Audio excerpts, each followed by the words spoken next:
Hello everyone and welcome back to Rambling Through History. My name is Jacob.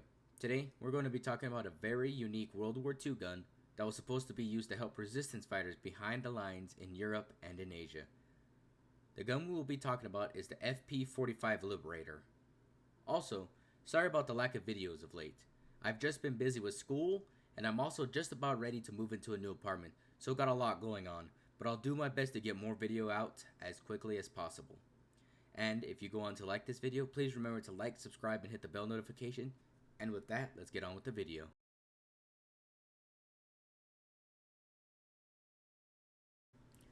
The Liberator pistol was unique in 1942 in its use of resistance welded sheet metal stampings and zinc die casting. Welding of any kind and the use of zinc alloy castings were then emergent technologies in firearm manufacturing. The efficiency they could afford meant the gun cost the US government a bit over $2 each, boxed for delivery with 10 rounds of .45 ACP ammunition. Only 5-inch long and weighing a pound, this single-shot Fp-45 was conceived as an instrument to sow chaos behind enemy lines in the dark early months of World War II. The idea seems to have originated with a Polish military attaché in March of 1942. His request for assistance with arming resistance fighters in Nazi-occupied areas was important enough that it reached the attention of the American Assistant Chief of Staff for Intelligence of the War Department General Staff. In a little over 2 weeks, their Joint Psychological Warfare Committee completed a detailed plan of action and recommended urgent implementation, which was supported by Army Chief of Staff General George C. Marshall. They recommended a light, simple, inexpensive, powerful handgun to litter the countryside of occupied nations by dropping them from aircraft and any other way they can distribute them.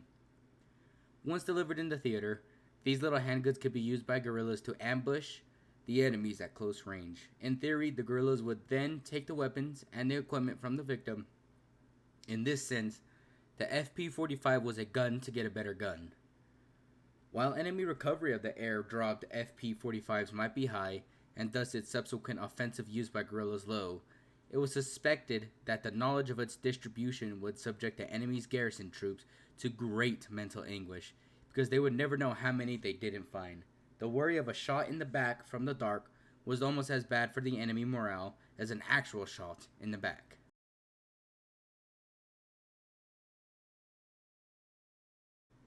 Manufacturing was done in total secrecy at the General Motors Guide Lamp factory in Anderson, Indiana.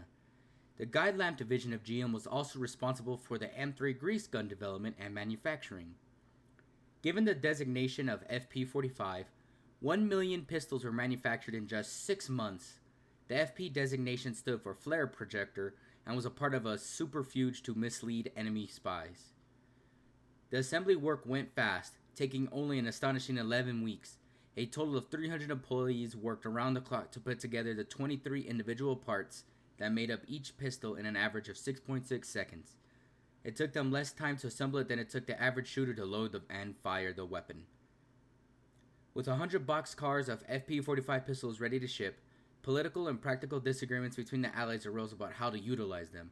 In the end, the majority of the pistols were destroyed, but a significant number, perhaps 383,000, were sent to active theaters of the war with no record of their return.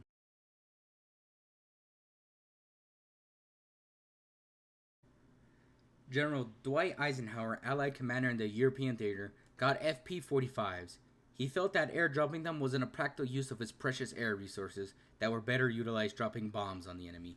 There is no written evidence showing that the Fp-45 was ever distributed in any significant quantity in France.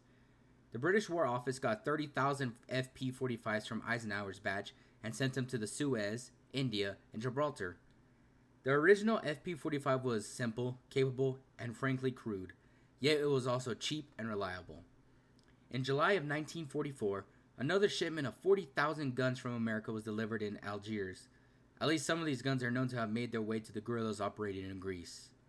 In the Pacific Theater, General Douglas MacArthur requested and received 50,000 guns in total and made use of them. Unlike the other theaters of the war, there is written evidence that the pistols were distributed in the field. MacArthur himself indicated in a report back to headquarters that he had used the first 8,000 guns received to arm native villagers in the Solomon Islands of Tugela and Guadalcanal. The second largest shipment of guns from America numbered 200,000 and was delivered to Calcutta, India in July of 1944. A batch of 40,000 went on to Ceylon and another 44,000 to Burma. The rest were destroyed after the war. The third largest shipment was 100,000 guns designated for Gujarat, India. In August of 1943, their ultimate destination was China. There is no evidence that the pistol did make it into the hands of the locals, guerrillas, and bandits alike, but exactly how many will never be known. The only recorded image of a Fp-45 pistol in theater during World War II shows the pistol in the waistband of an Asian man in Kunming, China. And with that, that will be the end of the episode. Thank you guys so much for coming and joining me on taking a look at this very interesting gun that is sometimes talked a lot about during World War II. If you did like this video, please remember to like, subscribe, and hit the bell notification. Thank you so much and have a wonderful day.